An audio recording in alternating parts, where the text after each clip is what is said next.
सबैभन्दा महत्त्वपूर्ण कुरा भनेको हरेक विद्यार्थीलाई चाहिँ म सफल हुन्छु भन्ने एउटा चाहिँ इच्छा चाहना हुन्छ, तर कता कता के नमिलेको पनि हुनसक्छ। धेरै पढेर मात्रै पनि परीक्षा उत्तीर्ण हुने होइन। प्रश्नहरूलाई हल गर्न जान्नु पर्यो।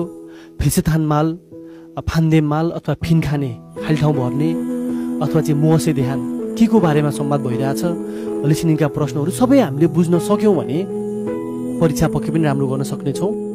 मैले फेरि पनि दोहोऱ्याउन चाहेँ, भाषा जान्नु एउटा पक्ष हो र प्रश्न हल गर्नु अर्को पक्ष हो। र क्वेसन ब्याङ्क सोल्युसन क्लास तपाईँले लिनुभयो भने प्रश्न हल गर्ने टेक्निक तपाईँहरूले जान्नुहुनेछ र कतिपयलाई अपुरो तयारीले एउटा एक्जाम फोबिया हुन्छ। परीक्षाको दिनमा मुटुमा धेरै ठुलो चाहिँ तपाईँको चाहिँ एउटा कम्पन हुने, मनमा ढ्याङ्ग्रो बज्ने वा भनौँ हातबाट चिटचिट पसिना आउने, त्यही हो एक्जाम फोबिया भनेको। किन हुन्छ एक्जाम फोबिया? तयारी अपुरो भएर हो। त्यो पुरा तयारी गर्नुको लागि चाहिँ क्वेसन ब्याङ्क सोल्युसन क्लासमा चाहिँ तपाईँ जोडिन सक्नुहुनेछ।